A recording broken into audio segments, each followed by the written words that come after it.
Aku berserah, aku berserah kepadamu, Juru Selamat. Aku berserah. Kita berdoa. Dalam duka yang sangat mendalam saat ini ya Tuhan, hanya Di-Kau tempat kami berserah, dan hanya kepadamu, suami, ayah, yang kekasih yang Tuhan panggil pulang, kami menyerahkan hidupnya ke dalam tangan. Sambil kami memohon ya Tuhan, mari kuatkan kami, hiburkanlah kami. Dan saat ini firman-Mu yang kami percaya adalah sabda-Mu, suara-Mu ya Tuhan, yang datang bagi kami saat ini untuk menghibur, menguatkan. Kami membuka diri kami untuk kami mendengar firman-Mu. Mari ya Tuhan, bantu kami dalam Roh Kudus, untuk kami boleh mendengar, merenungkan firman-Mu. Dalam Yesus Kristus kami berdoa. Amin. Kekasih-kekasih Tuhan, saya pilih bagian sabda Tuhan dari kitab Ayub pasal 37 ayat 3 sampai ayat 5. Kitab Ayub 37 ayat 3 sampai 5, demikian bunyi firman Tuhan.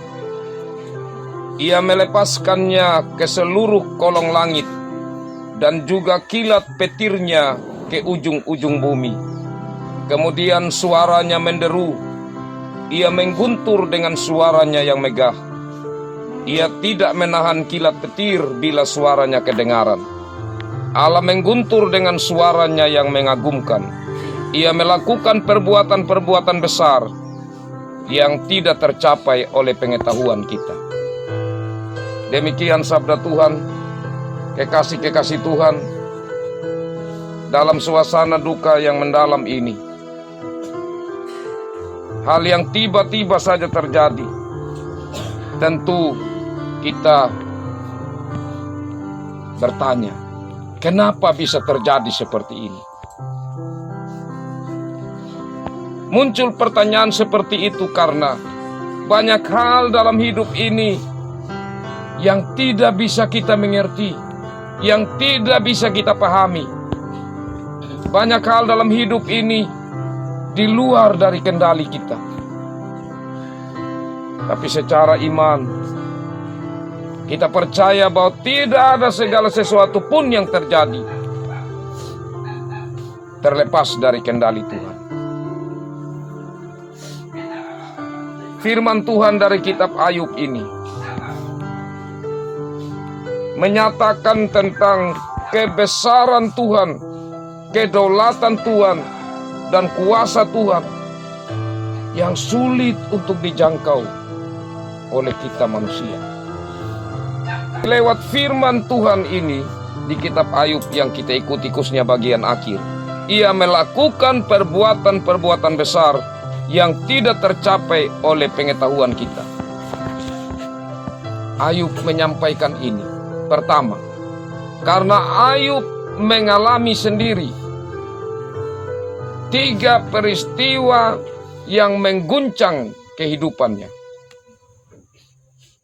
Peristiwa orang-orang yang sedang membajak, tetapi kemudian mereka dibunuh. Laporan itu disampaikan kepada Ayub. Belum selesai datang lagi yang mengatakan bahwa ada penjaga-penjaga yang sedang menjaga kambing domba, tetapi tiba-tiba kilat datang dan menyambar, membuat musnah semua. Ayub sangat terpukul. Dan peristiwa yang terakhir yang datang, anak-anaknya semua meninggal. Orang yang ia kasih. Ini peristiwa yang tidak mudah. Tapi apakah itu karena kesalahan Ayub?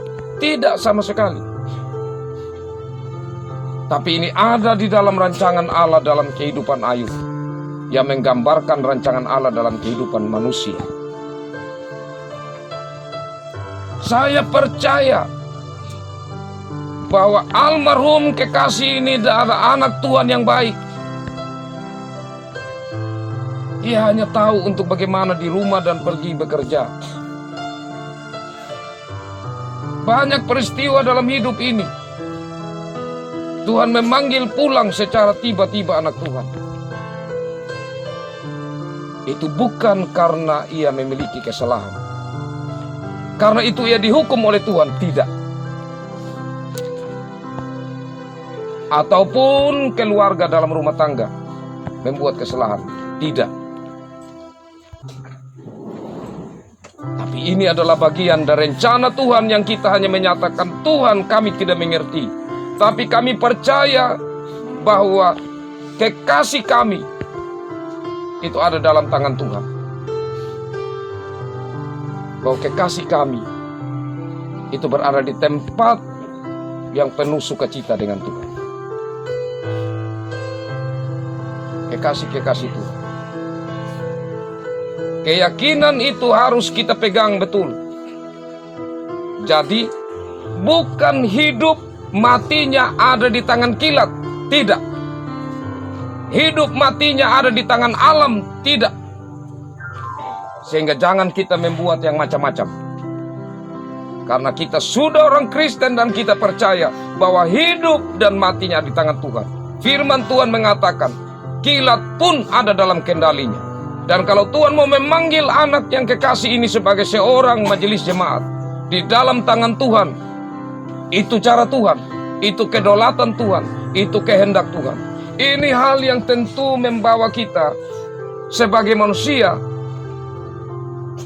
memang ada rasa duka karena tiba-tiba.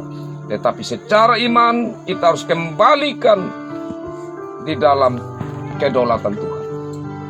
Dengan itu maka tangisan kita, tangisan kepergian kekasih kita, keterpisahan, tetapi bukan tanpa pengharapan. Dan biarlah pengharapan ini tetap menjadi pegangan kita. Kekasih-kekasih Tuhan, kiranya firman Tuhan ini memberi penguatan tersendiri bagi kita dalam peristiwa yang tiba-tiba ini. Termasuk saya juga sebagai pelayan Tuhan merasa sangat kehilangan dan sedih sekali tentunya. Rekan pelayan dipanggil pulang secara tiba-tiba. Tetapi secara iman kita semua belajar dari firman Tuhan ini. Tuhan memberkati firman-Nya.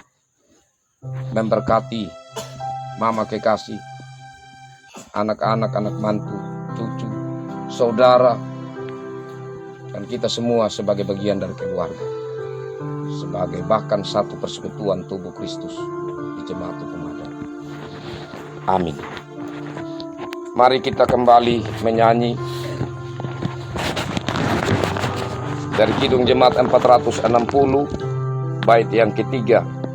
Aku cari penghiburan hanya dalam kasih-Mu, dalam susah di Kau saja perlindungan hidupku. Dan kata-kata selanjutnya saya bacakan.